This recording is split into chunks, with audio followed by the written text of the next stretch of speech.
ፍቅሬ ይዞት ከጸባዖት በትሕትና ቤቱ ወርዶ ተቀደስኩኝ በነጩ በግ ቀራንዮ ጌታ ታርዶ።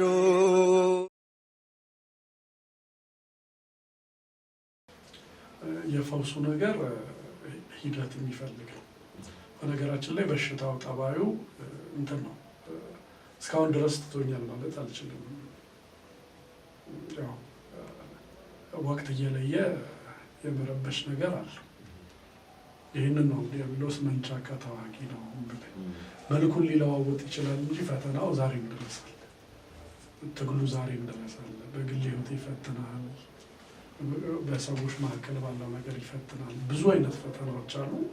መልኩን ይሄ ከህመም ጋር የተያያዘው ግን አሁን ምንድነው መሰለ ትልቁ ለውጥ አንዳንዴ ያንን ነገር በጣም ለብዙ ዘመናት ይዘው ከመቆየት የተነሳ ምን ትሆናለህ?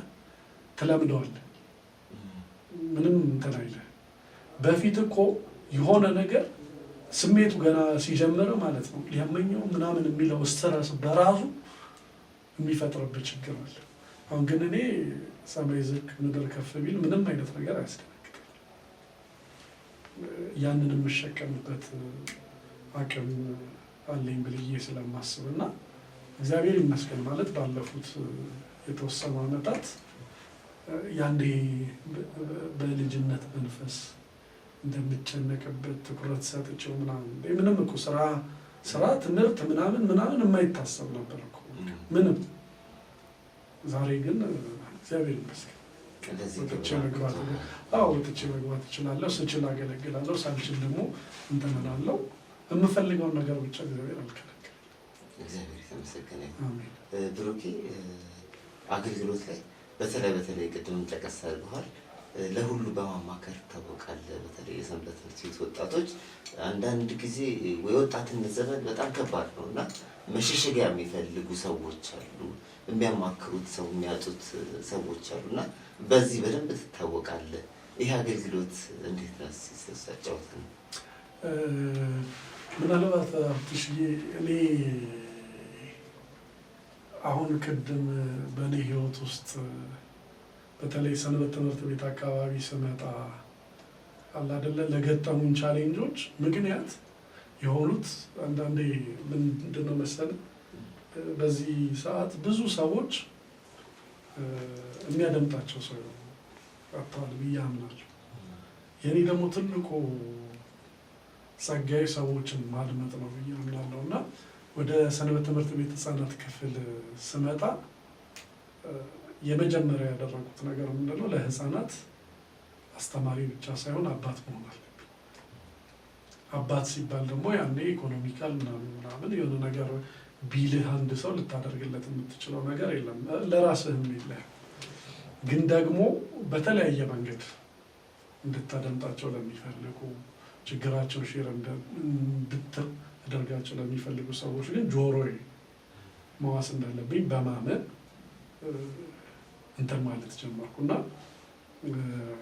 ቂርቆስ ቤተክርስቲያን ውስጥ ህፃናት ክፍል በነበርኩበት ሰዓት HIV ያው አገሪቷ ላይ በጣም በብዛት እንትን ይባል የነበረበት ዘመን ነው።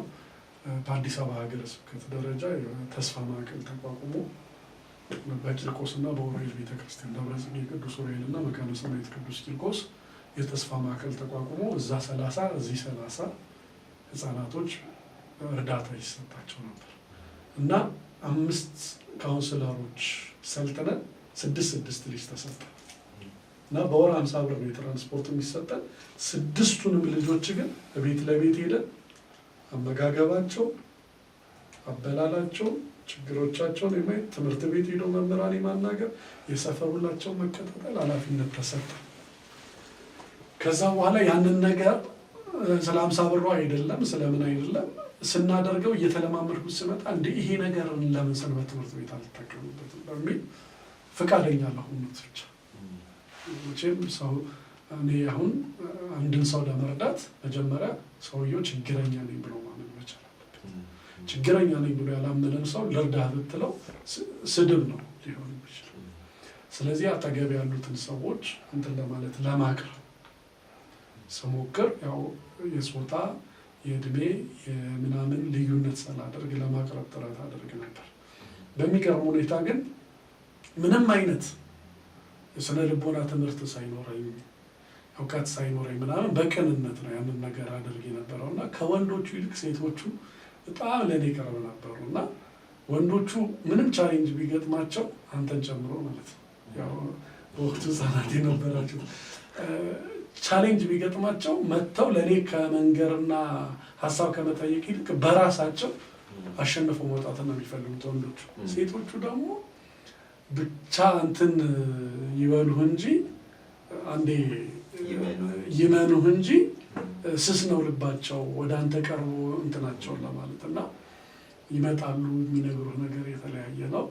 እግዚአብሔር ይመስገን በጣም ማለት እኔ አሁን በዚህ እድሜ የምናደረግ ብለህ ብትለኝ በጣም የምኮራባቸውን ታሪኮች ያስመዘገብኩባቸውን ታሪኮች እንትን ማለት ቻልኩኝ። ሰክሰሳቸውን ስኬታቸውን በአይኖች ያየው ሲዳሩ እንደ ሽማግሌ ቁጭ ብዬ ፈቃጆኝ የሰርጋቸው ቀን ጉልበቴን ስመው ቤተሰቦቻቸው አምኑ እሷ እኮ የኔ ልጅ አይደለችም የብሩክ ልጅ ናት ብለው እስኪሉ ድረስ እና በጣም በሚደንቅ ሁኔታ እስከ ሌሊት 6 ሰዓት እንግዲህ ቀበሌ 13 እና ማሂ ሰፈርን በደንብ ታውቀዋለህ። ሌሊት 6 ሰዓት ድረስ እነሱ ጋር አምሽቼ ትምህርት ቤት ጠዋት ሽመልስ ታይኛለህ፣ ከሰዓት ዋሪያ ታይኛለህ፣ የሆነ ሰዓት ፈሌ ታይኛለህ፣ ገብተዋል አልገቡም ምናምን የሚሉና ከአስተማሪዎች ጋር መገናኘት ምናምን ብቻ ግን የልጆቹን ህይወት ማቅለል። ወላጅም እኮ በተወሰነ መልኩ ያው ጊዜ ስለማይበቃው ወላጅ እንትን ጊዜ ስለማይበቃው የኔ ደግሞ የተለየ የሚያደርገው ነገር ምንድን ነው መሰለህ? ወላጅ የማያውቃቸውን የልጆቹ ሚስጥሮች አውቃቸዋለሁ።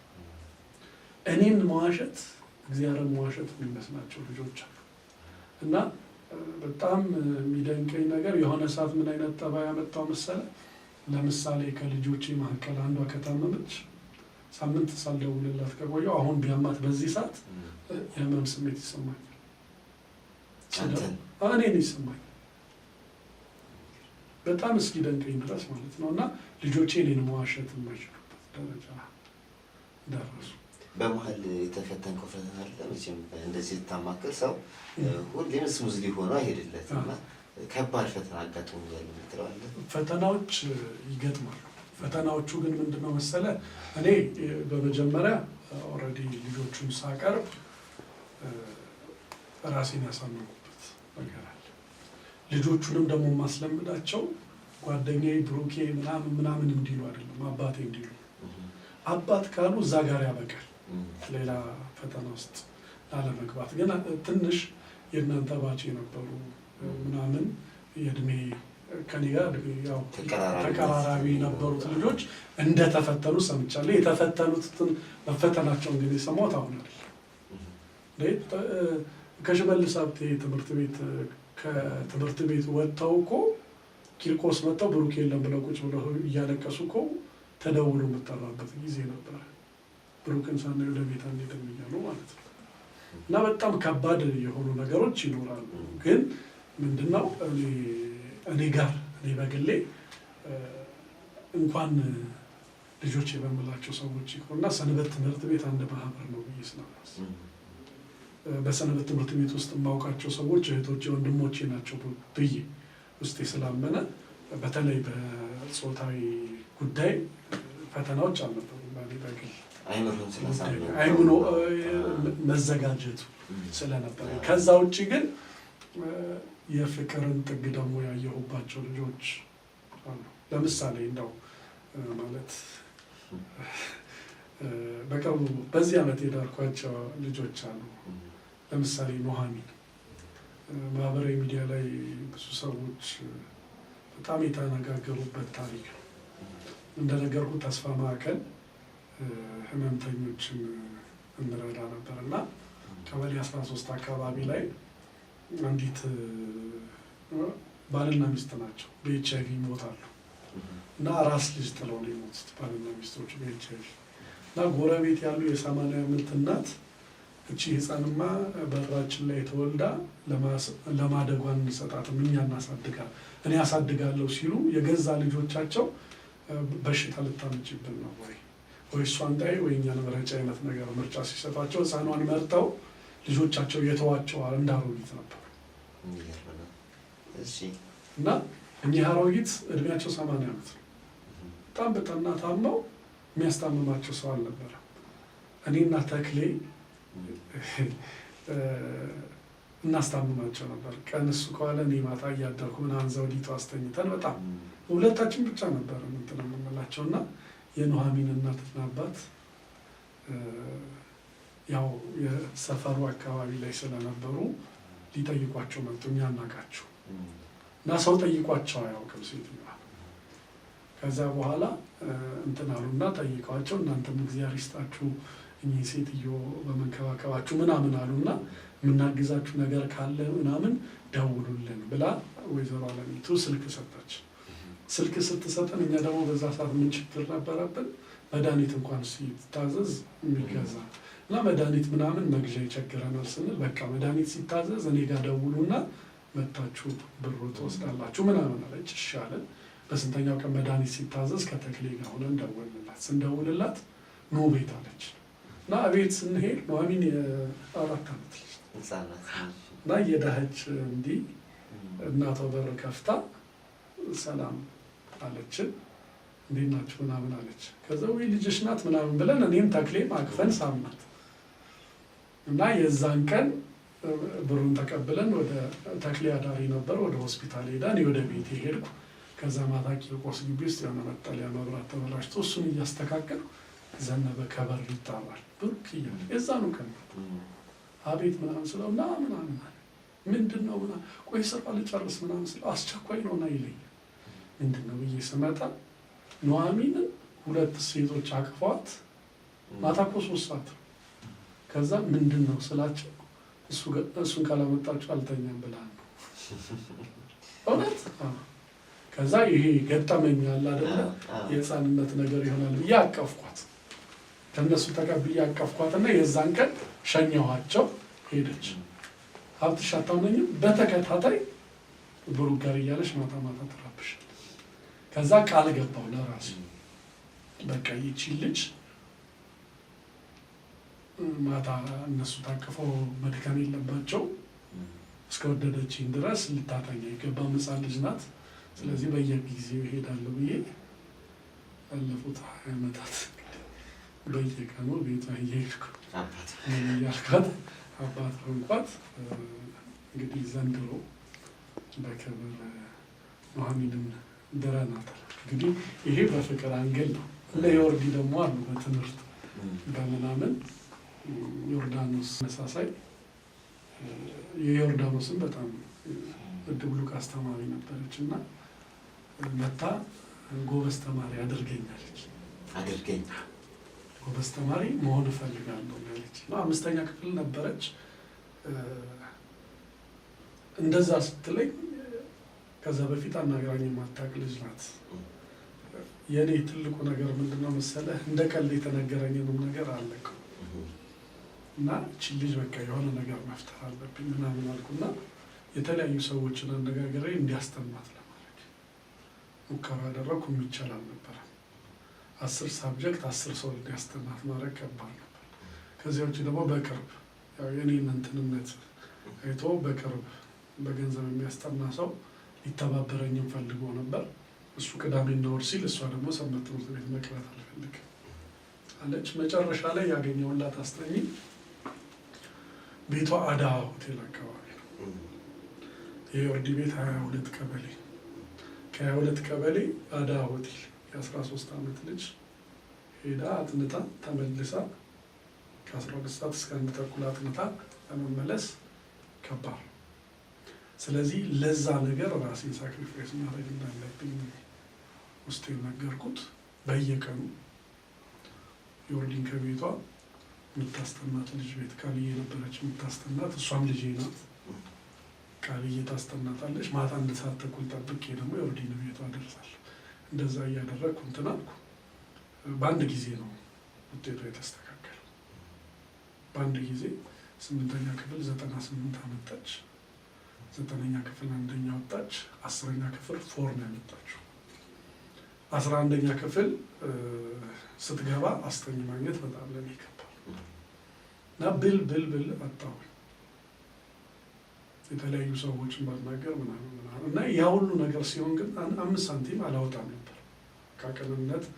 ቅንነትና ቅንነት ብቻ እሷም አታወጣም፣ እኔ ነው የማወጣው ነገር የለም። እና መጨረሻ ላይ አንድ ቀን ምን አለች፣ አባቴ በቃ አንተ ዝም ብለህ ተከታተለኝ፣ እኔ እንዴት ማጥናት እንዳለብኝ አውቃለሁ፣ እንዳልዘናጋ ብቻ ተከታተለኝ፣ እኔ አጠናለሁ ምናምን አለች። አጠናች ምናምን። እንግዲህ አሁን በሕክምናው የማስተርስ ዲግሪዋን ሰርታ በሕክምና ስራ ላይ ነው ያለችው። እሷን በተመሳሳይ እንግዲህ ሽማግሌ ሲላክ አክብራ ከቤተሰቦቿ ጋር ቁጭ ብዬ እንደ አባትነትህ ፈቃድ ስጥ ተብዬ በክብር እሷንም እንግዲህ እስከ መዳር ደረጃ ለማድረስ ትተናል። ከወርዲ ጋር የተለየ ነገር የሚያደርገው ነገር ምንድን ነው? ቅድም ህመማቸው ያመኛል ቋልኩ ሰዎች በጣም ነው ብትጠይቃት በጣም ትነግርሃለች። እና ምን አይነት ነገር ነው እስክትል ድረስ እንዲህ አይነት ነገር ነበረ። በትምህርት ደግሞ የወርዲን ማየት እንችላለን። እንቅልፍ በማጣት አልጋ ላይ ሽንት በመሽናት በተለያዩ ነገሮች የሚፈተኑ ልጆች ነበሩ። ለምሳሌ ያው ሰንበት ትምህርት ቤት ውስጥ ስታርክ በሁሉም ህይወት ላይ ያገባኛል የሚል ስሜት ያድርብሃል። እና 2 ልጆች ናቸው አላቃቸውም። አሁን ግን በጣም የማውቃቸው ናቸው። ህጻናት ነበሩ በዛ ሰዓት። በመንገድ ላይ ሲሄዱ ማታ 2 ሰዓት ነው፣ እንዴት ታመሻላችሁ በዚህ ጨለማ ምናምን አይነት ብዬ መንገድ ላይ አስቆምኳቸው። አንዷ ወደ ጃምቦ መስታወት ከ15 ወደ ላይ ናት፣ አንዷ ወደ ፖሊስ ጣቢያ አካባቢ ናት። እየተሸኛኙ ነበር። ለዛሬ እኔ ሁለታችሁንም እሸኛቸዋለሁ ብዬ ማታ 2 ሰዓት ተኩል አንዷ ፖሊስ ጣቢያ አድርሰን ስንመለስ ከአንዷ ጋር መምህር ቤተክርስቲያን ስታስተምር እኮ አውቃለሁ እና ምናምን ስላት፣ እስኪ እባክህ መጽሐፍ አንተ አታጣም መጽሐፍ ፈልግልኝ አይነት ነው። የምን መጽሐፍ እማነበው? አንቺ እኮ ተማሪ ነሽ፣ አሁን ማንበብ ያለብሽ ትምህርትሽ ነው። ክረምት ሲመጣ ደግሞ ሌላውን ታነቢያለሽ ስላት፣ እኔ ቀን በደንብ ነው ትምህርቴን የማጠናው እና መጽሐፍ ለመቼ ነው? ለሌሊት። ሌሊትማ በቂ እንቅልፍ ማግኘት አለብሽ። በቂ እንቅልፍ ካላገኘሽ እኮ ቀን ሄደሽ ትምህርት ቤት ትተኛለሽ እንጂ እንትን አትይም ስላት፣ እኔ እኮ መተኛት ካቆምኩ 1 ዓመት ከ6 ወር ሆኖኛል አለች። ምንም አይነት እንቅልፍ ወስዶት አታውቅም። ሰውነቷ በጣም ከሲታ ነው ምናምን። እውነት አልኳት። ለምን ስላት፣ አላውቅም አልጋ ላይ ወጥተሽ ምናምን በፍጹም እንቅልፍ አይወስድም። ከዛ የሆነ ነገር እንዳለ ይገባል። ከዛ ምን አልኳት፣ በቃ አሁን ስልክሽ ምናምን ብላት፣ ያው የዘንድሮ ልጆች ታውቃለህ ስነ ልቦናቸው ሌላ ነው እንትን የሚለው።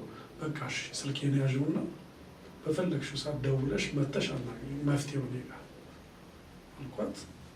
ስልኬን ተቀበለች፣ ሄደች። በማግስቱ ከክላስ እንደወጣች የመጀመሪያ ስራዋ እኔ ጋር መደወል ነበር። ደወለች፣ መጣች። ቂርቆስ ቤተክርስቲያን ገበያ ማዕከሉ ውሃ ልክ ላይ ቁጭ ብለን 1 ሰዓት የተቀመጠን ሳይመስለን 2 ሰዓት ከ20 ያክል እኔ ጠይቃታለሁ። ታወራልኛለች ስለ ህይወቷ፣ ስለ ኑሯ፣ ስለ ዳረጓ፣ ስለ ሁሉ ነገር እኔ ማዳመጥ ነው።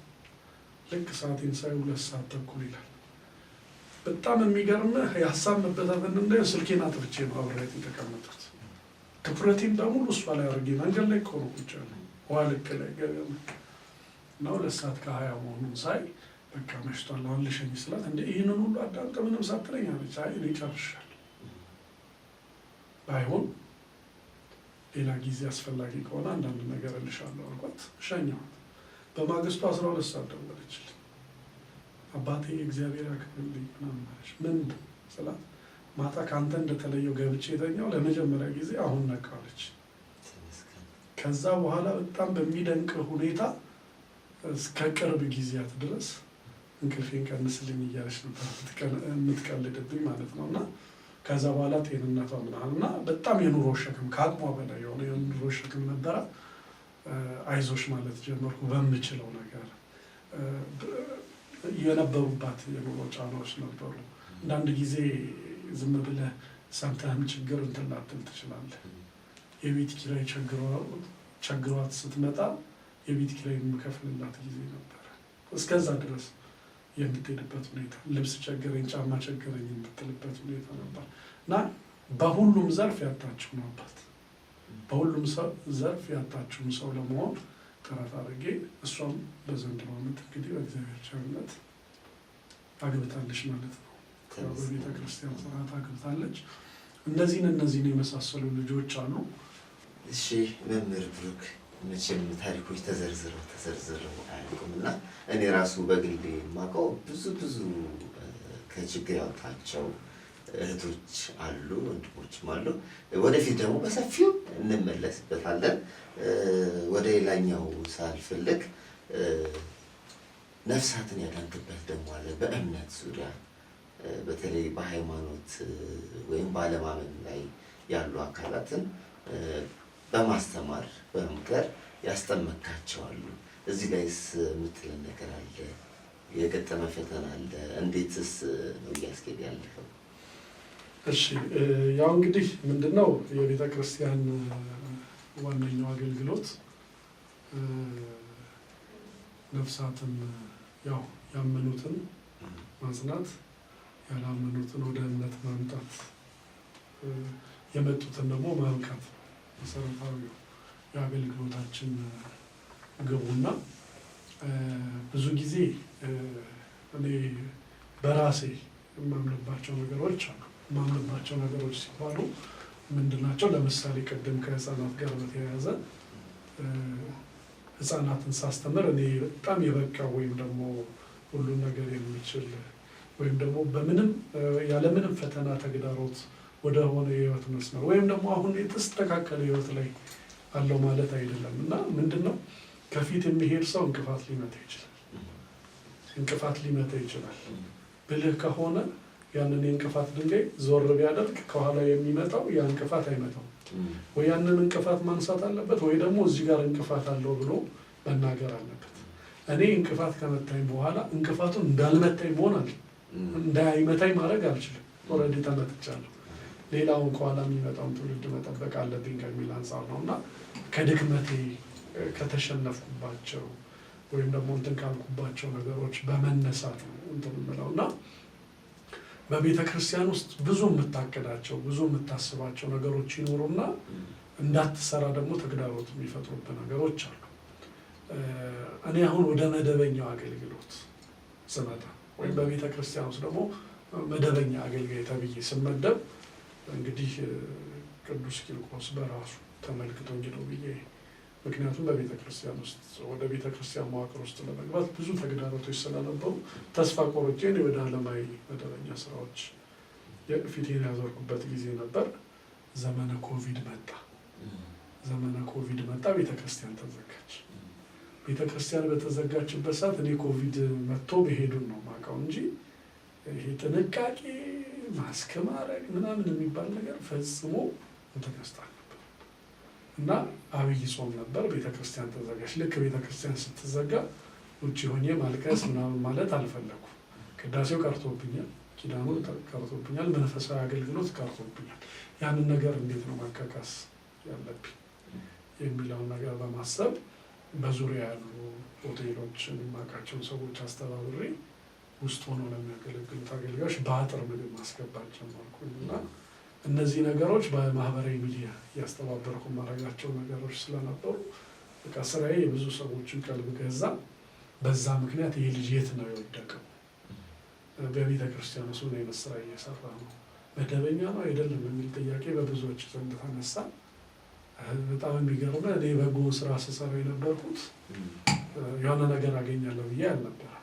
ኮቪድ አልፎ ቤተ ክርስቲያን ስትከፈት ግን አንተ ለቤተ ክርስቲያን ጠቃሚ ነህ ተብዬ ያለምንም ውጣ ውረድ ያለምንም መሰናክል በቤተ ክርስቲያን መዋቅር ውስጥ እንደገባ ተደረኩና እድሉን ሳገኝ በቀጥታ ያልኩት ምንድነው አሁን መስራት ይችላል፣ የትኞቹ ነገሮች ላይ ብሰራ የሚል ነገር አሰብኩኝና በቀጥታ ወዴት ነው የሄድኩት?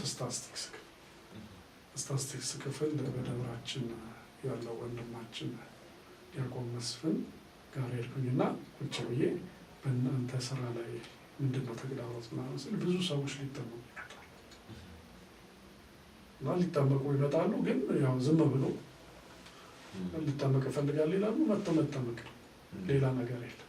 ከዚህ በኋላ አሉት የጥምቀት ከንዑሰ ክርስቲያን ሊሆን ይችላል፣ ቄደር አስፈልጓቸው ሊሆን ይችላል። የሚመጡ ሰዎች በእኔ በኩል ሳያልፉ ወይም ትምህርት ሳይማሩ እንዳይጠመቁ ከዚህ ጉዳይ ኃላፊነት ወስዳለሁ፣ ስልኬን ስጠኝ አልኩት። ከዛ በኋላ ብዙ ሰዎች ወደ እኔ መምጣት ጀመሩ። ስለዚህ የኔ ነገር ምን ሆነ? ንዑሰ ክርስቲያን የሆኑ ሰዎችን አስተምሮ ዝግጁ ሲሆኑ ደግሞ ቄደር ከሆነ ወደ ንስሐ አባት፣ እንዲሁ ደግሞ አዲስ አማኝ ከሆኑ ደግሞ ክርስትና እንዲነሱ ማድረግ ስራ የሆነ እና እነዚያን ነገሮች እኔ ወደ ማህበራዊ ሚዲያ ጥቼ ዛሬ በእግዚአብሔር ቻል ነው። ብዙ ጊዜ አይተህ እንደሆነ ከኦርቶዶክስ ስለሚወጣ ሰው ነው እንጂ የሚነገረው ወደ ቤተ ክርስቲያን ስለሚገባ ሰው አይነገርም። ወይም ደግሞ ቢነገር በበጎ ነገር አይደለም የሚነገር።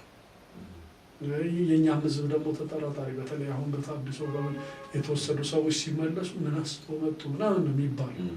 ትልቁ የወንጌል ኃላፊነት የጠፋውን የሰው ልጅ የጠፋውን ሊፈልግ ሊያድንም መጥቷል። የክርስቶስ ወደዚህ ምድር የመጣበት ዓላማ መድኃኒት ለሚያስፈልጋቸው ፈውስን ለመስጠት ነው እንጂ ለጤነኞች መድኃኒት ለመሆን አይደለም ክርስቶስ የመጣው እና ዋናው የቤተ ክርስቲያኑ ዓላማ ይሄ ነው። ስለዚህ እዚህ ጉዳይ ላይ መስራት አለብኝ። መስራት ስጀምር ደግሞ ምንድነው ማህበራዊ ሚዲያ ያግዛል።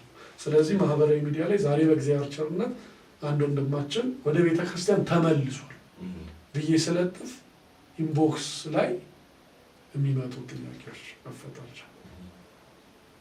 እዚህ ቦታ ላይ እኮ የሆነ ልጅ አለ መመለስ የሚፈልግ ምናምን ሲባል ጥቆማዎች በቃ ስልኬን እየሰጠው ይምጡ ማለት ጀመርኩ እና አንዳንድ ጊዜ ኑ ማለት ብቻ ሳይሆን መሄድ የሚያስፈልገኝ። ለምሳሌ አንድ ከአሕዛብነት የተመለሰ ወንድም የባንክ ማናጀር ነው እና ጠዋት 1 ሰዓት ነው የሚገባው። የባንኩ ቅርንጫፍ ቢሮ ቁልፍ እሱ ጋር ስለሆነ ምሽት ምናምን ኦዲት ምናምን ጨራርሶ ምናምን አምሽቶ ለሳ። አሁን ይህንን ልጅ አግኝቶ ማስተማር በጣም ከባድ እና ማለት ይከብዳል። እና አጋጣሚ ቦሌ ሚካኤል አካባቢ ነው የሚኖረው፣ ሳሪስ ነው። ቦሌ ሚካኤል አካባቢ ነው የሚሰራው። ስለዚህ ምን ማድረግ ጀመርኩ? 12 ሰዓት ላይ ቦሌ ሚካኤል እጠብቀዋለሁ። ሄጅ እዛው ሄደክ ቢሮ አጠገብ ስለሆነ ቤተክርስቲያኑ እጠብቀዋለሁ። 12 ሰዓት ላይ ይመጣል። እስከ 1 ሰዓት አስተምረዋለሁ። ከዛ ወደ ቢሮ ይገባል። የእሱንም ሰዓት ሳልሻማበት ማለት ነው። ከዚያ ውጭ ምንድነው በጣም ጥንቃቄ የማደርግበት ነገር ምንድነው? ለማንኛውም አገልግሎት ከገንዘብ ጋር ንክኪ እንዲፈጠር አልፈልግም። ምክንያቱም እንደገዙት አገልግሎቱን እንደገዙት እንዲቆጥሩት አልፈልግም። ትራንስፖርት እንኳን ማውጣት ካለብኝ ከራሴ ይጠቀማለሁ እንጂ እነዛን ሰዎች እንትን አልልም። በዚያ ምክንያት ብዙ ሰዎችን እንትን ማለት ጀመርኩ። ከዚያ ውጭ እያንዳንዷን ነገሮች ማህበራዊ ሚዲያ ላይ የማያቸውን ነገሮች በጥንቃቄ አያቸዋለሁ። በቅርቡ አሁን ቲክቶክ ላይ የሆነ ቪዲዮ ተለቆ ጃማይካውያን የውጭ ሀገር ዜጎች ስላሴ ላይ ተጠመቁ ሲባል አንዲት ነፍስ ምናለች? አንዲት ሴት እኔም የሚያስጠምቀኝ አጥቼ ነው እንጂ ብታመቅ ደስ ይለኝ ነበር ስትል ለእሷ የሚጻፉትን ኮሜንቶች አዩዋቸው። ሳያቸው እና ሰፈርሽ ወንዝ የለም ወይ ምናምን ይሄ ፌዝ ነው እንጂ ቁም ነገር እና ቀጥታ በኢንቦክስ አወራኋት። ልጅቱ በኢንቦክስ ሳወራት ምናምን እንትን አለች እና አወራችን በስርዓት። ስልኬ ላኩላት፣ ደወለችልኝ። ሰፈሯ ሰሜን ማዘጋጃ ነው። ቂርቆስ ነው ያለግማታል። አትሌት ናት። ሱሉልታ ነው ትሬኒንግ የምትሰራው። ሰሜን ማዘጋጃ ነው የምትኖረው። ከትሬኒንግ መጣ ሰሜን ማዘጋጃ ቤቷ ነው። ቂርቆስ ነው ማለት በጣም ከባድ ነበር። በጣም ቢዚ ናት እና አሁን እሷን እያዘጋጀኋት ነው ያለሁት። እንደውም አሁን በቅርቡ ወደ ውጭ ለስራ ጉዳይ ሄዳ ነው በመካከላችን ያለው ግንኙነት የተቋረጠው እንጂ እንደዚህ አይነት ነገሮች ያጋጥመዋል እና ያ ነው በመሰረታዊነት ከሌላ እምነት የሚመጡ ሰዎች የመጀመሪያ ቀን የሚኖረው የመጀመሪያ ቀን የማደርገው ነገር ኢንተርቪው ነው ማደርጋቸው ስለ ለራሴ ግብዓት የሚሆኑ ኢንተርቪዎችን እጠይቃቸዋለሁ። ለምሳሌ በምን ምክንያት ወደዚህ ቤተክርስቲያን መምጣት ይፈልጋል። በሰው ተጽዕኖ በሰው ግፊት ከሆነ ብዙ ያስኬድም። አምነው መምጣት መቻል አለባቸው፣ ወይም ከልብ ፈልገው መምጣት መቻል አለባቸው። በተለይ ብዙ ጊዜ አሁን ከእምነት የሚወጡትም ወደ እምነት የሚመጡትም በተቃራኒ ጾታ ግፊት፣ በእጮኛ፣ በፍቅረኛ፣ በትዳር አጋር ግፊት ነው የሚመጡት። እነዛን ሰዎች በጥንቃቄ መያዝ በጥንቃቄ ይዞ ደግሞ እንትን ማለት ስለሚገባ እሱ ነው ላይ ኢንተርቪው አደርጋለሁ። ከዚያ ውጭ ደግሞ አንዳንዶቹ እንደ ንዑሰ ክርስቲያን እንደ አዲስ አማኝ ሆነው ይመጣሉ እንጂ ያኔ በህፃንነታቸው ወይ ተጠምቀው ሊሆን ይችላል። እሱም በኢንተርቪው መለየት መቻል አለብን። ምክንያቱም ጥምቀት አንዲት ናት። በ40 ቀን በ80 ቀን ተጠምቀው ወደ ሌላ ሃይማኖት ደርሰው ከመጡ ከሄዳሩ እንጂ የንስሐ ጥምቀት እንጂ የልጅነት ጥምቀት አይጠመቁም። እነዚህ ነገሮች በኢንተርቪው በደንብ አድርጌ እንትን እላለሁ።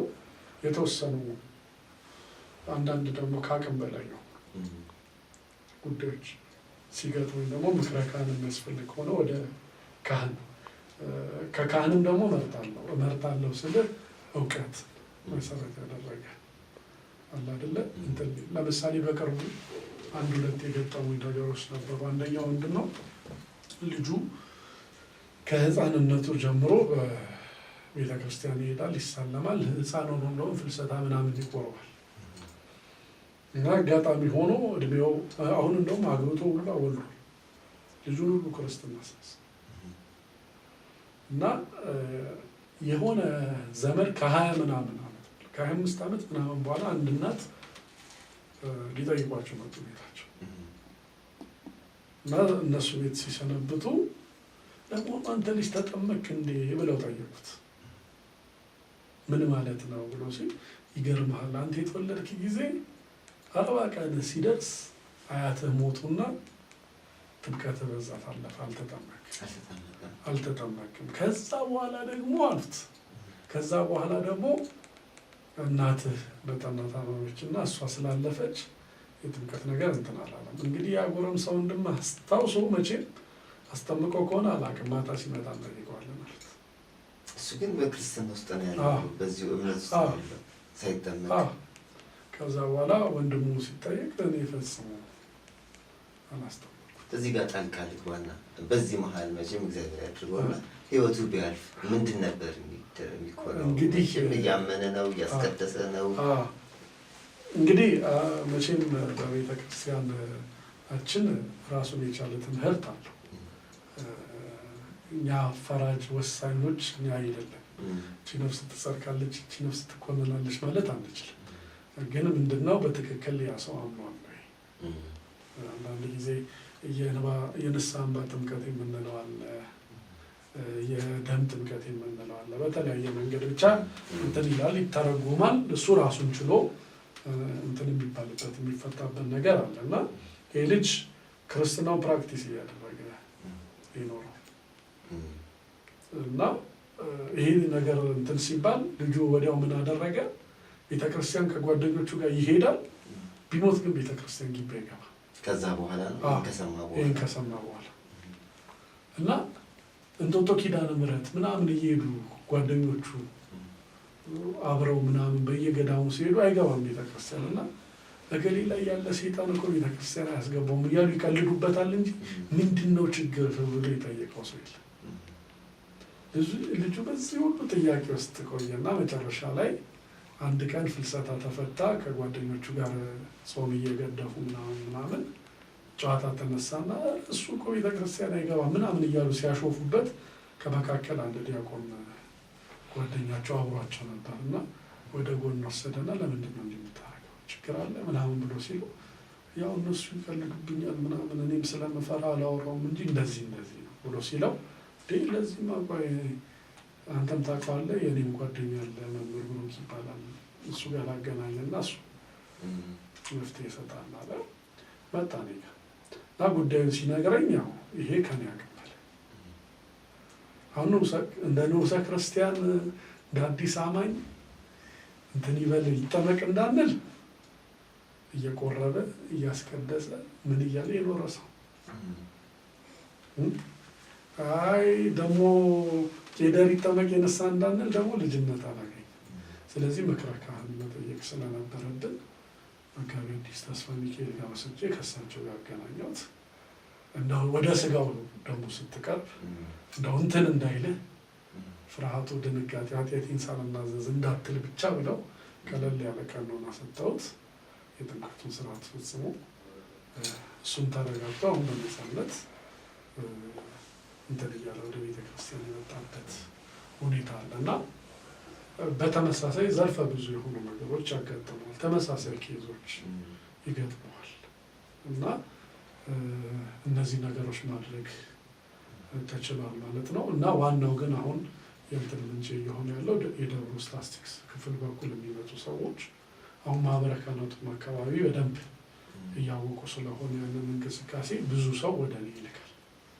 እኔ ደግሞ ያው ጊዜን ሰጥቼ ማስተማር እኔ እውነት ለመናገር አሁን ከአውደ ምሕረት ትምህርቶች ይልቅ ቢሮ ላይ ቁጭ ብሎ በተለያየ ነገር አዝኖ የሚመጣውን ሰው መምከር እንዲሁ ደግሞ እንደዚህ አይነት ችግሮች ላይ መፍትሄ መስጠት፣ ማማከር፣ ማስተማሩ ላይ በርትቼ ሰርቼበታለሁ። ውጤታማ እንግዲህ ወደፊትም በጣም ውጤታማ እንደምትሆን አምናለሁ። እንግዲህ እግዚአብሔር ጸጋውን አብዝቶ ይስጥህ ነው የምንለው። ከዚህ ጋር በተያያዘ ቅድም ማስተዋል ብዙዎቻችን የምንገረምበት አንድ ነገር አለ። ይህ የገንዘብ ነገር ላይ አንተ ጋር ጥያቄ ውስጥ የማይገባም አብዛኛውን አገልግሎት በትሩፋት ነው የምታገለግለው። በዛ ደግሞ በጣም ደስተኛ ነህ። ሌላው የሚገርመኝ ደግሞ የጊዜ አጠቃቀም፣ የመንፈሳዊንም ስራ ትሰራለህ፣ ዓለማዊንም ስራ ትሰራለህ። ይሄ ጊዜ የለኝም ለሚሉ ትልቅ ምላሽ የሚሰጥ ይመስለኛል እና ይሄ ጊዜ አጠቃቀምህን በደንብ ነው ሳናደንቅ ማናልፈው። ከዚህ ጋር ተያይዞ የሀዘን ቤት አገልግሎትም ታገለግላለህ። ይሄን በተያያዘ አሁን የምጠይቅህ አሁን ያለው የወንጌል ተደራሽነት አንተ በግልህ በደንብ እየሄድክ ነው፣ ሌሎቹስ እንደዚህ እየሄዱ ነው ወይ? ወይም ደግሞ ተደራሽነቱ በደንብ እየተደረሰ ነው ወይ? ምን ትላለህ እዚህ ላይ? ምንድነው የወንጌል አገልግሎት በብዛት ተደራሽ ሆኗል ብሎ ለማለት እኔ ማለት ሳይሰሩ መርካት እውነቴን ገና አልሰራንበትም። የሚጠበቅብን ሰፊ ነው። ያው ኢየሱስ ክርስቶስን መከሩ ብዙ ነው አይደል ያለው? መከሩ በጣም ብዙ ነው። እኔ የምቀናባቸው አገልጋዮች አሉ። የምቀናባቸው ስልህ የአውደ ምሕረቱን የሞሉት ትልልቅ ጉባኤ ላይ ምናምን የሚቆሙት አገልጋዮች አሉ። በጣም አገልጋይ የማይገኝባቸው የእንትን ቦታዎች ላይ እየሄዱ ሙሉ አገልግሎት የሚሰጡ ወንድሞች ምናምን ማህበራዊ ሚዲያ ላይ ምናምን የምናያቸው ሰዎች አሉ። አንዳንድ ጊዜ ምንድን ነው መሰለህ በነፃ የተሰጠንን ነገር በነፃ መስጠት እንዳለብን ይሰማኛል። የመጀመሪያው ነገር በዚህ ሰዓት ደግሞ ለወንጌል አገልግሎቱ ለእንቅስቃሴው ከፍተኛ ድጋፍ ከሚያደርጉት ነገሮች መካከል አንዱ ገንዘብ ነው። ገንዘብ አገልግሎቱን ይደግፈዋል። ግን ደግሞ በብዛት ደግሞ በባጀት ደረጃ አሁን በአጥቢያ ቤተክርስቲያን ላይ ለስብከተ ወንጌል የሚሰጠው ባጀት በጣም ያነሰ ባጀት ነው። ስብከተ ወንጌል እንደ ስብከተ ወንጌል ተከብሯል ብዬ ለመቀበል ራሱ በጣም የምቸገርበት ሁኔታ ነው ያለው እና ምንድነው መሰለህ እኔ ጋር አሁን በተወሰነ መልኩ እንግዲህ ቅድምም አንስተዋል የሀዘን ቤት አገልግሎት አለ። በጣም የምወደው አገልግሎት ደግሞ አፌን ሁሉ የፈታሁበት አገልግሎት ሀብዬ የጀመርኩት እኔ ሀዘን ቤት ነው። የሀዘን ቤት አገልግሎት በሁለት ነገር ወደዋል። የመጀመሪያው ሀዘን ቤት የምታገኘው ህዝብ በንስሐ ልብ ሆኖ የምታገኘው በቃ ያው ሞትን እያሰበ ምን እያለ በንስሐ የተረጋጋ ልብ ይዞ ነው እና በትክክል በቃ የምትናገረው ቃል የሰው ልብ ላይ ነው። በሁለተኛ ደረጃ ደግሞ እንደተጠመቀ መጋቤ ሐዲስ እሸቱ እንደተጠመቁ የጠፉ የሚሏቸው አሉ። እንደተጠመቁ የጠፉ ቤተክርስቲያንን ፈጽሞ ማያዩት እንዲሁ ሲያልፉ ምናልባት ዝም ብለው አማትበው የሚሳለሟት ግን ስለ ቤተክርስቲያን ምንም የማያውቁ ሰዎችን የሌላ እምነት ተከታይ የሆኑ ሰዎችን የምታገኝበት ፍሬያማ አገልግሎት ቢኖር የለቅሶ ቤት አገልግሎት ነው እና ከምንም በላይ ደግሞ ያው ወደ ሰርግ ቤት ከመሄድ ወደ ለቅሶ ቤት መሄድ ይሻላል ይላል መጽሐፍም እና የለቅሶ ቤት አገልግሎት እኔ እስኪገርመኝ ድረስ ለራስ እስኪገርመኝ ድረስ እንትን ብያለሁ ለ15 እስከ 20 ዓመት ያክል ለሚሆኑ ጊዜ የለቅሶ ቤት አገልግሎቶችን አገልግያለሁ። ባገለገልኩት ልክ ደግሞ አገልግሎቱ አብዴት እያደረገ የመጣ ስለሆነ መንፈሱንም ሁሉንም ነገር በደንብ አድርጌ ተረድቼዋለሁ ብዬ አስባለሁ እና በህዝቡም ዘንድ ደግሞ ያለው ተቀባይነት እጅግ በጣም የሚያስደስት ነው። እኔ አንድ ለቅሶ ቤት ውስጥ እስከ 7 አስተምር ተብዬ 7 ቀን አስተምራለሁ። 7 ቀን ሰውየው ሀገሪቱ ውስጥ አሉ ከተባሉ ባለሀብት ቁጥር 1 ናቸው እና ባለቤታቸው አርፈው አንድ ቀን ነው ድንገት ሰዎች ጠርተው ነው የሄዱት። ህዝብ ማለት ተነስተው ንስሐ አባታቸው ፊት ቃል አስገቡ። እስከ 7 ለቅሶ ላይ ይሄ ልጅ እንዳይቀር ብለውና አንዳንድ ጊዜ አንድ ቀን አስተምራ በማግስቱ ስትጠራ ምን እናገራለሁ ብለን ቢመችም አይ ዛሬ ሌላ ጉዳይ አለኝ የምትልበት ጊዜ አለ። ግን አንዳንድ ቦታዎች ላይ ደግሞ አሁን በጣም ለምሳሌ ቀበሌ 23 አንድ ልምድ አላቸው በጣም የሚደንቀኝ እና አሸናፊ ዱላ ሰፈር አካባቢ እና በጣም የሚገርም ለቅሶ ሲኖር አንድ ቦታ ላይ ነው ድንኳን የሚተከል። አንድ ቦታ የተለየች ቦታ አለች። ሰፈሩ ሁሉ ለቅሶ ካለ እዛ ጋር ነው ድንኳን የሚተከል። ከዛ በኋላ 2 ሰዓት ላይ ሀዘን ካለ ማታ 2 ሰዓት ላይ መምህር እንደሚመጣ ይታወቃል። ከ2 ሰዓት እስከ 3 ሰዓት ሁሉም እራት የሚያበላ ልጁን እራት አብልቶ ትምህርቱ ይሰጣል ማለት ነው እና እንዲህ አይነት ልምምድ ያለባቸው ቦታዎችም ስላሉ እንዲህ አይነት ቦታዎችን ላይ ሄደን እናገለግላለን እና እዛ ስታገለግል በጣም ተደጋጋሚ ሄደ ስለምትቆም ማለት ነው። መቼም የለቅሶ ቤት ትምህርት ማጽናኛ የ1 ቀን የ2 ቀን የ3 ቀን ሊሆን ይችላል። እዛ ሰፈር ግን የህይወት ስብከት ነው ሰብከት ነው። እሺ መምህር ብሩክ በቤተክርስቲያን በተለይም በስብከተ ወንጌል አገልግሎት ላይ በደንብ ደግሞ የምትታወቅበት አንዳለ የማስተባበር ገንዘብ አስተባብሮ አንድን ነገርን የመግዛት ወይም የማስፈጸም ይሄን ስራስ እንዴት ነው? እንግዲህ በስብከተ ወንጌል አገልግሎት ላይ አንደኛው እንደው ለአንድ አገልጋይ እንደ አገልግሎት ዘርፍ ከሆኑ ነገሮች መካከል አንዱ የስብከተ ወንጌል አገልግሎት ነው። እኔ እግዚአብሔርን የማመሰግነው ያው በተወለድኩበት ባደግኩበት ደብር መደበኛ ሰራተኛ ሆኜ ስሰራ እንደ መደበኛ ሰራተኛ ከቤተ ክርስቲያን የማገኘው ነገር ብቻ ሳይሆን ለቤተ ክርስቲያን የምሰጠውን ነገር ጭምር አስባለሁ እና ያሉኝን ነገሮች በቀናነት ምንም መነሻ ሳይኖረኝ በቀናነት ለቤተ ክርስቲያን ይጠቅማል፣ ለቤተ ክርስቲያን አገልጋዮች ይጠቅማሉ የማስባቸውን ነገሮች ለማድረግ ጥረት አደርጋለሁ። ማለት ሰው ያስባል መቼም ፈጻሚው እግዚአብሔር ነው እና አንዳንድ ጊዜ የማንጠብቃቸው ለምሳሌ የዛሬ ዓመት በ2016 ዓመተ ምህረት ያው እንግዲህ የደብሩ መካነ ሰማዕት ቅዱስ ፊልጶስ ቤተ መቅደሱ ሙሉ እድሳት የተደረገበት ምንጣፉ፣ ወንበሩ፣ መብራቱ ሁሉ ነገር ተቀይሮ አዲስ የሆነበት ጊዜ ነበር እና ሁሉ ነገር የምታየው ነገር ሁሉ እንትን በጣም የሚያስደስት የነበረበት ሰዓት ነው እና በአንድ ወቅት ታቦት በሚወጣበት ሰዓት ታቦቱ የለበሰው መጎናጸፊያ በጣም ያደፈ ያረጀ ምናምን ሆኖ አየው። አንድ ታናሽ ወንድምም ደግሞ ሲጠቁመኝ ምን እናድርግ የሚል ነገር አስበን በቃ ለደብሩ ለቤተ ክርስቲያኑ ይጠቅማል ብዬ ያሰብኩትን ነገር ለማድረግ ጥረት ማድረግ ጀመርኩኝ። ኦልሬዲ ወደ 855,000 ብር ተጨማሪ ልብሰ ተክህኖ ደግሞ 215,000 ብር ወደ 1 ሚሊዮን ብር የሚጠጋ ገንዘብ በ20 ቀን በቴሌግራም ግሩፕ የማሰባሰብ ስራ ተሰራ። ምንም እንኳን ያው ሌሎች ፈተናዎችን ይዞ ተግዳሮቶችን ይዞ የመጣ ጉዳይ ቢሆንም ብዙ የተፈተንኩበት ጉዳይ ቢሆንም ግን ለቤተ ክርስቲያኑ ያንን ስራ እንዲሰራ የማስበውን ነገር ወደ ተግባር ለመለወጥ ችያለሁ እና ያ በእኔ ውስጥ ሌላ ነገርን ባስብ የተሻለ ነገር መስራት እችላለሁ የሚለውን ነገር እንዳውቅ አንዳንድ ጊዜ የሆነ ነገርን ስትሞክር ነው ይሄ ጸጋ አለ ይሄ ስጦታ አለ የሚባለው እና ከበጎ አድራጎትም ከተለያዩ ጉዳዮች እኔ አሁን ምንድነው ሰውን ይጠቅማል ብዬ ካሰብኩኝ ማንኛውም ነገር ከማድረግ ወደኋላ አልልም። ቅድም አገልግሎቴን በጣም የምወደው የማከብረው በጣም ከምነግርህ በላይ ማለት ነው።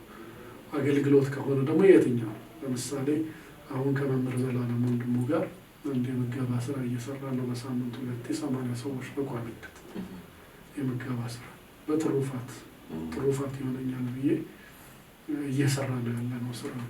ምክንያቱም በዚህ ሰዓት ህብረተሰቡ በማህበራዊ በተለያየ መንገድ እየተቸገረ ያለበት ሰዓት ነው። እኔ ምክንያት ሆኜ 80 ሰው የዕለት ጉርሱን ማግኘት ከቻለ ለዚህ አገልግሎት ራሴን መስጠት እንዳለብኝ ይሰማኛል። ከዚያ ውጪ ቂርቆስ አካባቢ ላይ በማንኛውም ሰዓት ችግረኞችን ለማገዝ የሚመጣ ሰው ቢኖርና መጥቶ ከዚህ በፊት ስለገጠመኝ ነው መምህር ቂርቆስ አካባቢ በጣም የባሰበት ችግረኛ አግኝቼ መርዳት እፈልጋለሁ ብዬ ማስታወሻ አጀንዳዬ ላይ የተመዘገቡ እርዳታ የሚፈልጉ ሰዎች አሉ እጄ ላይ አሉ በማንኛውም ሰዓት። ምክንያቱም የኔ ግዴታ መሆን ያለበት ረጂንና ተረጂውን ማገናኘት። ብዙ ሰው ደግሞ የሚፈልገው ያው እንትን ነው በትክክል ያሰበውን ለትክክለኛው ሰው በትክክል ያሰበውን ይዞት የመጣውን ገንዘብ ትክክለኛ ቦታ ላይ እንዲያርፍበት የማመቻቸት ነገር አለ። ከዚያ ውጪ እኔ ደግሞ በግል ለምሳሌ በሰንበት ትምህርት ቤት ህፃናት ክፍል ውስጥ አገልግያለሁ ብያለሁ ረዥም ዓመት። ከዚያ በኋላ በትምህርት ክፍል በህትመት ክፍል በዚህ በምክርና ስልጠና ክፍል ውስጥ አገልግሎት ከምንም በላይ ግን ምንድነው አሁን ካለው ሰፊ አገልግሎት አንፃር ምናልባት እነዚህ ክፍሎች ውስጥ በሙሉ አቅሜ አገልግሎት መስጠት አልቻልኩም። ግን ደጋፊ አገልጋይ ሆኜ በጣም አገለግላለሁ ብዬ አስባለሁ በአቅሜ። ግን ከየትኛውም አገልግሎት በበለጠ ምግባረ ሰናይ ክፍል እወዳለሁ በጣም። መቅደላውያን ክፍል ላይ ነዳያን ክፍል ላይ ነዳያንን ማስተማር እንደውም አንዳንድ ጊዜ ራሱ የክፍሉ አገልጋዮች መምህር ብሩክ የለም እንዴ ብለው ይጠይቃሉ እስከሚባል ድረስ መቅደላውያንም ጋር ሲኬድ መምህር ብሩክ የት ሄዶ ነው ብለው እስኪጠይቁ ድረስ በጣም እስኪለምዱኝ ድረስ አገልግሎቶችን የመስጠት ነገር አለና ይሄ መሰረታዊ የሆነ እና አንዳንድ ጊዜ እግዚአብሔር ጸጋውን ባበዛልህ መጠን ኮንትሪቢዩሽኖችህን ደግሞ እየጨመርክ የምታደርገው ነገር እና የሆነ ሙከራ ብቻ አድርጌያለሁ ብዬ አስባለሁ። የማስተባበር ግን ምንም እንትን ጉድለት ይኖራል ብዬ አላስብም። ያቅማችንን እንወጣለን። ቅዱስ ዳዊት እንግዲህ 7 ሀብታት ተሰጥቶታል። ላንተም እንግዲህ እንደ ቅዱስ ዳዊት ብዙ ሀብታትን ተሰጥተዋል። ያው ህዝቡ ምስክር ነው። ይሄ ለመኮፈስ ወይም ራስን ለማግነን ሳይሆን ሌላውም አርአያ እና ምሳሌ ለመሆን ነው እየተጨዋወትን ያለ ነው እንጂ ሌላ አይደለም። ብዙ ተመልካችም ትልቅ ትምህርት ያገኛል ብለን እናስባለን። እኔ እንኳን ሳቅ መምህር ብሩክ አይደለም ሰው ጠይቆ ሳይጠይቅህ እንኳን እንዲሁ አይተህ ራሱ የምታበረታታው አይነት አለ። በተለይ በማህበራዊ ሚዲያ እኔም አንዱ ተጠቃሚ ነኝ። ከዚህ በፊት ብዙ ነገር ብለህ ስታስተዋውቀኝ አስታውሳለሁ እና ብዙዎችንም በዚህ ትረዳለህ። የመጽሐፍ ፕሮግራም የተለያዩ ፕሮግራም ላይ በጨረታ ትሰራለህ እና ብዙ ጸጋዎች አሉ። ጸጋዎችን እግዚአብሔር ጸጋህን በላይ ይጨምርልህ ነው የምንለው። መቼም እንደ ሰው የምንሰጥ ነገር አይኖርም። እግዚአብሔር ጸጋውን ያብዛልህ። በዚህ አጋጣሚ ተመልካቾቻችን እንደሰማነው ብሩክ እጅ ላይ ብዙ የተቸገሩ ሰዎች አሉና በመርዳት ደግሞ ጸጋ ያላችሁ በመስጠት ጸጋ ያላችሁ እንዲሁ ከምታባክኑ ትክክለኛ መረጃ ያለው መምህር ብሩክ ጋር እየመጣችሁ ችግረኛን ብታገኙ በዚሁ ጥቆማ ለመስጠት እንወዳለንና እንድትረዱ እንላለን። መምህር ብሩክ ቆንጆ ጨዋታዎች ነው እየተጫወትን ያለነው። እንደው ጊዜ አይበቃም እንጂ እንዲሁ ብናደር ሁሉ ደስ ይለናል። በሌላ አገልግሎት ግን በሰፊው እንደምንገናኝ እምነት አለኝ። አንድ የመጨረሻ መቼም ሰው ሲነካም ሲደሰትም ሲያዝንም የሚገልጽበት መዝሙር ይኖራል። አንተ አንድ መዝሙር የመጨረሻ ይሄ መዝሙር ለእኔ ለህይወቴ ትልቅ ዋጋ አለው። መቼም ሁሉ መዝሙሮች ዋጋ አላቸው፣ ግን አንተ የምትነካበት መዝሙር ካለ ብትዘምርልን ወይም እሺ። ከመዝሙሩ በፊት ምናልባት ሀብትሽ በመጠቅለያ ላይ ስለኔ ገለጽካቸው አንዳንድ ነገሮች አሉ። እውነት ለመናገር ያው እዚህ ሚዲያ ላይ ቀረበን የሚያንጸውን ነገር ብቻ መናገር ስላለብን መርጠን የተሻለውን ነገር ተናገረን እንጂ በዚያው መጠን ደግሞ በስጋዊ ሕይወታችን የደከምንባቸው፣ የሰነፍንባቸው፣ የተሰናከልንባቸው፣ የወደቅንባቸውን ጉዳዮች ደግሞ ብዙ ናቸው። ግን አንዳንድ ጊዜ ያው የእግዚአብሔር ቸርነት፣ ምሕረት ዳዊት እንዳለው መተላለፍ የቀረችለት ኃጢአቱ የተከደነችለት ሰው ምስጉን ነው እንዳለው እግዚአብሔር ከባት ያበሳ ስለሆነ ነውርን የሚሸፍን ገበናን ሸፋኝ አምላክ ስለሆነ እሱ በጸጋው ነውራችንን ሸፍኖ እኛን ባለጸጋ አድርጎ ስላቆመን ነው እንጂ በዛው መጠን ደግሞ ብዙ ደካማ የሆኑ ነገሮችም ይኖሩብናል እና ከኛ የሆነ አንዳች ነገር የለም። እግዚአብሔር በሰጠን እግዚአብሔር ባገዘን መጠን ነው መልሰን እግዚአብሔርን የምናከብረው የምናመሰግነው። በዛ መጠን ነው እንዲታሰብልኝ እንትን ማለት እፈልጋለሁ። ቅድም በህመሜ በፈተናዊ ሰዓት በትምህርት ቤት ውስጥ የምትወደው ታሟል ብዬ ርዕስ ሰጥቼ እንዳስተማርኩት ሁሉ በጣም ትልቁን የአሸናፊነት ጽዋ ወይም ደግሞ ድልን የተጎናጸፍኩበት ቀን የምለው በዛ ፈተና ውስጥ ትምህርት ከማቋረጥ ይዞ ከመሙላት ተርፌ የተመረኩበትን ቀን አልረሳውም እና በቤቴ ውስጥ ቤተሰብ፣ ዘመድ፣ ጓደኛ ስለኔ የሚያስቡ የሚጨነቁትን ሁሉ ሰብስቤ በርካታ የሆኑ ዘማሪያን በቤት ተገኝተው የምስጋና መርሃ ግብር ነበረኝ እና የዛን ቀን በእንባ የተዘመረ ዝማሬ አለ። የዘማሪ ዲያቆን አቤል መክብብ አጋጣሚ አይደለም መትረፌ መዳኔ የጌታ ታምር ነው፣ ኧረ ይገርማል እኔ ሞት እንቅልፍ ሆነልኝ የረዳኝ ጌታ ነው የቀደመ እያለ የዘመረውን ዝማሬ ነው። እንግዲህ እኛ የዝማሬው ጸጋ የለንም። አጋጣሚ አይደለም መትረፌ መዳኔ የጌታ ታምር ነው፣ ኧረ ይገርማል እኔ ሞት እንቅልፍ ሆነልኝ ጭንቀቴም ቀለለ የረዳኝ ጌታ ነው ሁሌ የተከተለ የሚለው ዝማሬ በጣም ውስጤ ውስጥ የቀረ ጥሩ ትውስታ በውስጤ ውስጥ እንትን ያለ ነው። ያው እንግዲህ በቤተ ክርስቲያን አገልግሎት ውስጥ ስትኖር ደግሞ ከተጠራሁበት ሙሉ በእግዚአብሔር ከሚለው ዝማሬ በሕፃንነት አፌን ከፈታሁበት ሰንበት ትምህርት ቤት መጀመሪያ የሰንበት ትምህርት ቤት ዩኒፎርም ለብሼ የሕፃናት አባል የዘመርኩት መዝሙር በአብይ ጾም ጽጌረዳ ሮቤል አስጠንጠን 3 መዝሙሮች ነበሩ። የአብርሃም አምላክ መመኪያ እንተና ጼና አልባ ሲሆን የሚሉትን 3 መዝሙሮች ነው መጀመሪያ ሰንበት ትምህርት ቤት ዩኒፎርም ለብሼ መድረክ ላይ ቆምኩባቸው። እነዚህ ነገሮች እና አይኖች ሞት ነው ረሃብ የሚሉት በሕፃንነታችን እንዘምራቸው የነበሩ ለምኝ ማርያም እንወድሻለን የሚሉት ዝማሬዎች በውስጣችን ውስጥ ብዙ ነገር እና አንዳንዴ ሁሉም ዝማሬዎች አምልኮ ናቸው፣ ምስጋና ናቸው። ነገር ግን የበለጠ ደግሞ በውስጥ የምትነካባቸው ነገሮች አሉ። በህይወት ይሄ እኮ የኔ ህይወት ነው ብለህ እንትን የምትላቸው አሉ። ከነዚያ ውስጥ አሁን የዘመርኩት ዝማሬ አለ። እንግዲህ እግዚአብሔር በኑሮ እግዚአብሔር በመንገዳችን እስከ ዛሬ ድረስ የጠበቀን እርሱ ነው፣ ያገዘን እርሱ ነው። ከዚህም በኋላ የሚያግዘን የሚረዳን እርሱ እንደሆነ እናምናለን። መዳፉ ግን እኛን ከማገዝ እኛን ከመርዳት ወደኋላ ብሎ አያውቅምና የእግዚአብሔር እጆች የእግዚአብሔር መዳፎች የሚታዩበት የህይወት ክፍል ይህንን ይመስላል ለማለት ነው። እሺ፣ ከብዙ ባጭሩ መቼም እንናገር ቢባል ብዙ እናገራለን እና ዛሬ ባጭሩ ነው እንግዲህ ይህን የመሰለ የእግዚአብሔር መዳፍ ፕሮግራም እየተወያየን የቆየነው። ብዙ ተወያይተናል። ቆንጆ መልእክቶች ተመልካቾችም እንዳገኙ ተስፋ እናደርጋለን እና በብዙ አስተምረናል፣ በብዙ መክረናል፣ በብዙ የእግዚአብሔርን ታምር አሳይተናል።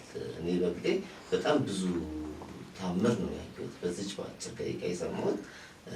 አክብረህን ስለመጣ ስለታዘዝከን እኛ ታናናሾችን እሺ ብለህ አክብረን ስለመጣ በእውነት በእግዚአብሔር ስም ከልብ እናመሰግናለን።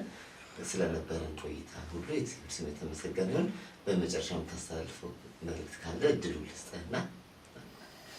ያው እንግዲህ ሚዲያችሁ ያው ጀማሪ ሚዲያ ቢሆንም በዚህ ጀማሪ ሚዲያ ላይ መጀመሪያ ላይ የሚቀርቡ ሰዎች መቼም ያው ብዙ አስተማሪ ሰዎችን የሚማርክ ሰዎችን የሚስብ ነገር ይዘው መቅረብ እንዳለባቸው ይታመናል እና ያንተ ህይወት የኛን ሚዲያ ያግዛል። ያንተ የህይወት ልምድ ለብዙዎች ለትምህርት ይሆናል ብላችሁ አክብራችሁ ስለጋበዛችሁኝ ከልብ ማመስገን እፈልጋለሁ። ከዛ ባለፈ ደግሞ ምናልባት እንግዲህ በዚህ ሚዲያ ውስጥ ያላችሁት አብዛኞቻችሁ ከአንተ ብንጀምር የኔ ተማሪ ከአንተ ጋር አብረው ያሉ የኔ ታላላቆች መንገድ የመሩኝ ያስተማሩኝ ወንድሞች እንደ አባት የምናያቸው ሰዎችም እንደሆኑ ይታወቃልና እናንተ ስታዙኝ ዝቅ ብለን ለልጆቻችንም ከፍ ብለን ለታላላቆቻችንም መታዘዝ ግዴታችን ስለሆነ ታዝዤ መጥቻለሁ። ታዝዤ መጥቼ ነው እንጂ እንደው አስቀድሜም እንደነገርኩ እኔ ለሚዲያ የሚመጥን ወይም ደግሞ ሰዎችን እንትን ይላል የሚለው የህይወት ልምድ ወይም ተሞክሮ ወይም ደግሞ የሆነ ነገር ይኖረኛል ብዬ አስቤ አላውቅም። እውነት ለመናገር ጊዜውና ሰዓቱ ደርሶ ግን በዚህ ሰዓት እዚህ ቦታ ላይ እንድገኝ ምክንያት ስለሆናችሁኝ አመሰግናለሁ። ከዚህም በኋላ ደግሞ እግዚአብሔር በረዳኝ መጠን ከጎናችሁ ሆኜ